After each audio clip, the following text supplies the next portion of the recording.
Welcome back to your commerce study point. चलिए आज इस वीडियो में पढ़ने जा रहे हैं क्लास 12 का chapter 1 not for profit organisation. इसका शॉर्ट नेम होता है NPO। तो चलिए पढ़ते हैं। Not for profit organisation. तो ये ऑर्गेनाइजेशन के कितने पार्ट होते हैं? 2 पार्ट होता है, एक प्रॉफिट मेकिंग ऑर्गेनाइजेशन और दूसरा इसका पार्ट होता है नॉन प्रॉफिट मेकिंग ऑर्गेनाइजेशन। तो प्रॉफिट मेकिंग ऑर्गेनाइजेशन से ये डिनोट होता है कि ये ऑर्गेनाइजेशन जो प्रॉफिट अर्न करने के लिए होता है, और ये नॉन प्रॉफिट ऑर्गेनाइजेशन जो है ये प्रॉफिट नहीं अर्न करने के लिए होता है। तो प्रॉफिट मेकिंग ऑर्गेनाइजेशन जो है इसमें profit non profit making organisation में स्कूल, कॉलेज, ये सब जो है नॉन प्रॉफिट मेकिंग ऑर्गेनाइजेशन में आएगा। और प्रॉफिट मेकिंग ऑर्गेनाइजेशन में आता है कोई इंडस्ट्री हो गया या फिर बैंक हो गया। ये सब क्या है? Profit making organisation. ये प्रॉफिट के लिए होता है। उसके बाद इसके प्रॉफिट मेकिंग ऑर्गेनाइजेशन जो drive by making profit for business. ये प्रॉफिट बिजनेस से प्रॉफिट कमाने के लिए होता है। Drive by making profit for business, ये बिजनेस से प्रॉफिट कमाने के लिए प्रॉफिट मेकिंग ऑर्गेनाइजेशन होता है। दूसरा non profit making organisation drive by providing support for the missions. ये non for profit making organisation होता है। ये तो प्रॉफिट अर्न के लिए नहीं होता है। तो ये क्या चीज़ के लिए होता है? ये हमें सपोर्ट करने के लिए। Drive by provision support for the missions. ये मिशन में हमें सपोर्ट करने। ये रेवेन्यू जनरेट कहाँ से करता है? Profit making organisation revenue is generated by customise making process. ये रेवेन्यू जनरेट कहाँ से करता है? Revenue generate by customise making process. Customise making process के द्वारा ये रेवेन्यू जनरेट करता है। मतलब कोई चीज़ को सेल करके उसमें से कुछ अपना प्रॉफिट निकाल लेता है, तो उससे ये रेवेन्यू जनरेट करता है। और ये नॉन प्रॉफिट मेकिंग ऑर्गेनाइजेशन है। ये रेवेन्यू कैसे जनरेट करता है? तो revenue generate by donation, membership, ये रेवेन्यू जनरेट करता है। उसके बाद आ जाता है इसका एग्जाम्पल। इसके एग्जाम्पल पर चलते हैं। कुछ ऐसे भी इंडस्ट्री हैं जो प्रॉफिट मेकिंग ऑर्गेनाइजेशन नहीं है, और कुछ ऐसे हैं जो प्रॉफिट मेकिंग ऑर्गेनाइजेशन है। तो इसमें डिस्कस कर लेते कौन ऐसे इंडस्ट्रीज या फिर ऑर्गेनाइजेशन है जो प्रॉफिट मेकिंग ऑर्गेनाइजेशन है और प्रॉफिट मेकिंग इंडस्ट्रीज है। तो ये जो होता है एजुकेशन इंडस्ट्री जो है, एजुकेशन इंडस्ट्री जैसे स्कूल और कॉलेज ETC, ये सब जो होता है ये सब क्या है? नॉन प्रॉफिट मेकिंग ऑर्गेनाइजेशन है। ये सब नॉन प्रॉफिट मेकिंग ऑर्गेनाइजेशन की कैटेगरी में शामिल होता है। उसके बाद रिलीजियस ऑर्गेनाइजेशन में जैसे टेम्पल, मॉस्क्यूज, ये सब जो आते हैं रिलीजियस ऑर्गेनाइजेशन है। ये भी नॉन फॉर प्रॉफिट ऑर्गेनाइजेशन में, ये भी उसी के कैटेगरी में शामिल होता है। और तीसरा इसका आ जाता है स्पोर्ट इंडस्ट्री। स्पोर्ट इंडस्ट्री जो होता है, जो खेल कूद कराता है, स्पोर्ट्स इंडस्ट्री, ये जैसे कि स्पोर्ट क्लब, व्यायामशाला, ETC, ये सब जो होता है नॉन प्रॉफिट मेकिंग ऑर्गेनाइजेशन कहलाता है। ठीक है। उसके बाद सोशल इंडस्ट्री जो होता है, जैसे कि hospital, library, ETC etcetera etcetera, ये सब जो होता है नॉन प्रॉफिट मेकिंग ऑर्गेनाइजेशन होती है। यहाँ पे ये चारों जो ये सब क्या है? नॉन प्रॉफिट मेकिंग ऑर्गेनाइजेशन की कैटेगरी में शामिल होता है। ये सब क्या टोटल क्या होगा? नॉन प्रॉफिट मेकिंग ऑर्गेनाइजेशन की कैटेगरी में शामिल होता है। अच्छा, आगे बढ़ते हैं। Financial account not for profit organisation. इसके कितने पार्ट? इसमें कौन कौन से अकाउंट बनते हैं और कितने अकाउंट बनते हैं? इसमें 2 अकाउंट बनता है। पहला रियल, दूसरा नॉमिनल अकाउंट बनता है। तो रियल अकाउंट में आता है रिसिप्ट और पेमेंट जो है रियल अकाउंट में आए। रिसिप्ट पेमेंट अकाउंट जो होता है रियल अकाउंट में आता है। और दूसरा अकाउंट इसमें बनता है इनकम और एक्सपेंडिचर का अकाउंट बनता है, वो नॉमिनल अकाउंट में आता है। अच्छा, उसके बाद इसमें सबसे लास्ट में जो बनता है इनकम एक्सपेंडिचर अकाउंट के साथ बैलेंस शीट भी बनता है। बैलेंस शीट बनता है। उसके बाद इसमें आता है कैपिटल नेचर, रिसिप्ट और पेमेंट अकाउंट में कैपिटल नेचर और रेवेन्यू नेचर का दिखाते हैं उसमें, ठीक है। उसके बाद आउटस्टैंडिंग और डिप्रिसिएशन और एडवांस या फिर प्रीपेड जो होता है उसमें नहीं दिखाया जाता है। उसके बाद इनकम और एक्सपेंडिचर अकाउंट जब बनता है पीएल अकाउंट के जैसे दिखाते हैं।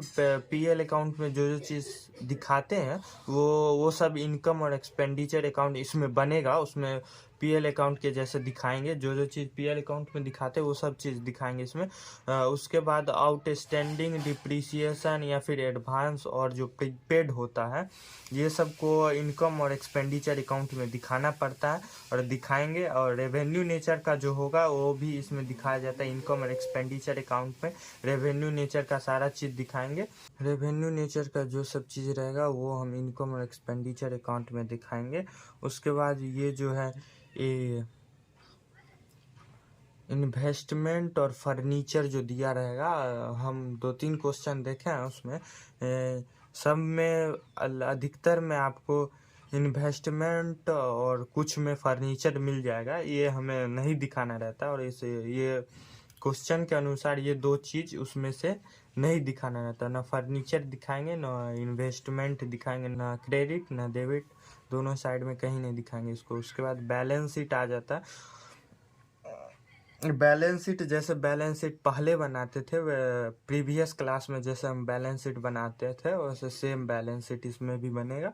और इसका कुछ और एक इम्पोर्टेंट टॉपिक है जो ये याद रखिएगा। तो सारा क्वेश्चन लेस और ऐड करके बनता है। पेमेंट अकाउंट के बाद एक और अकाउंट बनेगा, वो मैच बेसिस फंड पे रहेगा। ये आप पहले ये समझ लिए उसके बाद हम ये समझा देते हैं।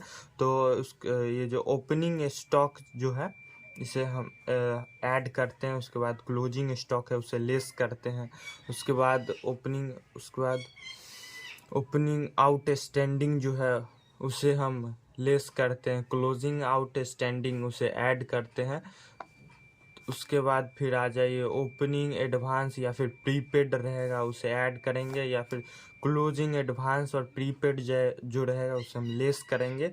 ये 2 हो गया और ये 2 हो गया और ये 2, तो 2 4 6 2 8, ये 8 टॉपिक आपको याद ही करना पड़ेगा, तब आपका क्वेश्चन इजी वे में बन जाएगा। उसके बाद ओपनिंग क्रेडिटर्स रहेगा उसे लेस करेंगे और क्लोजिंग क्रेडिटर्स रहेगा उसे लेस करेंगे। आप पॉइंट ये उठता है कि ओपनिंग और क्लोजिंग हम पता कैसे करेंगे कि ये ओपनिंग स्टॉक हुआ या फिर ये क्लोजिंग स्टॉक हुआ या फिर ये ओपनिंग आउटस्टैंडिंग हुआ या फिर ये क्लोजिंग आउटस्टैंडिंग हुआ। तो ये कैसे पता करेंगे कि ये ओपनिंग और क्लोजिंग। तो देखिए बताते हैं, आपको वहाँ पे डेट दिया रहेगा, जैसे कि डेट ले लीजिए 1/4/2022 दिया रहेगा। तो और 1/4/2021 दिया रहेगा, 1/4/2022 दिया रहेगा। या फिर ये सब ओपनिंग मान लीजिए, ये ओपनिंग स्टॉक हो गया, ओपनिंग स्टॉक हो गया। उसके बाद क्लोजिंग में आपको 31/3/2023 दिया रहेगा या फिर 31/3। अगर आपके पास अगर इस ईयर का बुक है तो इस ईयर का बुक रहेगा तो 22-23 रहेगा, तो 22 रहेगा ये आपका ओपनिंग हो जाएगा और 23 रहेगा ये आपका क्लोजिंग ले लेंगे, ठीक है।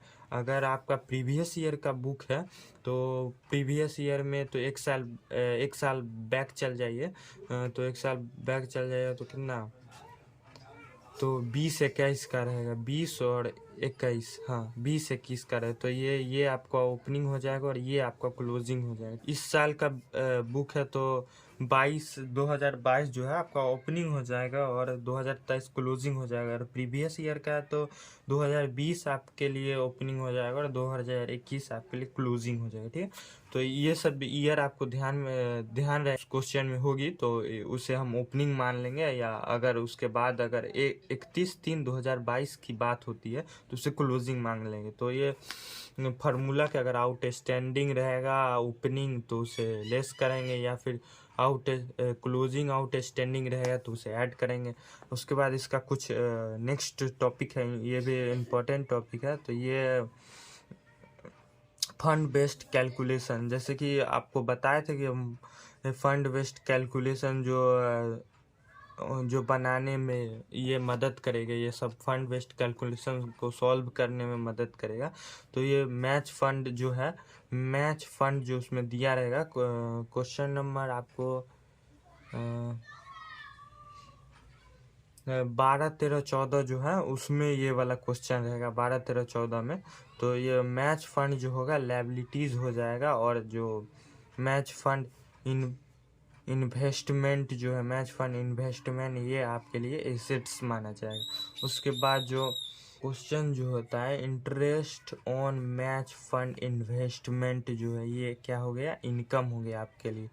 कोई इन्वेस्ट किया तो मेरे ऊपर खर्चा किया तो मेरे पास क्या आया, इनकम आया, तो हमारे लिए क्या हो गया, इनकम हो जाएगा। उसके बाद expense on match fund, expense यहाँ पे दिखा रहा है कि एक्सपेंस है तो ये क्या हो जाएगा, खर्चा हो जाएगा।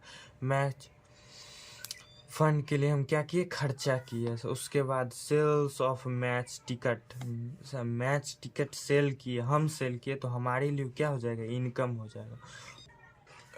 डोनेशन रिसीव्ड फॉर जो मैच फंड है, donation received for match fund, ये हमारे लिए क्या हो जाएगा, इनकम होगा। कोई डोनेशन दिया मैच फंड के लिए तो मैच हम करवा रहे हैं तो इसलिए ये हमारे लिए इनकम हो जाएगा। उसके बाद इसका कुछ इम्पोर्टेंट रूल है, जब इसका अकाउंट बन जाएगा उसके बाद ये अगर आपका आंसर पॉजिटिव में आता है तो balance to be shown as liability side of balance sheet, ये पॉजिटिव अगर आंसर आ रहा है तो ये लिखेंगे, अगर निगेटिव में आंसर आ रहा है तो ये लिखेंगे balance to be shown as debit side of income and expenditure account, ये सब लिखेंगे। अगर आपका आंसर निगेटिव में आ रहा है तो निगेटिव सिंबल लगा के उसके बाद ये लिखेंगे। अगर आंसर पॉजिटिव में आ रहा है तो पॉजिटिव सिंबल लगा के उसके बाद ये सारा लिखेंगे। उसके बाद ये वाला जो match based fund based calculation जो है, क्वेश्चन नंबर आपको 3-4 में मिल जाएगा। और ये जो बताए हैं ये क्वेश्चन नंबर आपको 17 के आसपास मिल जाए, 17-16 में ये रहेगा। आउटस्टैंडिंग एडलेस वाला क्वेश्चन जो है आपको 14 में होगा।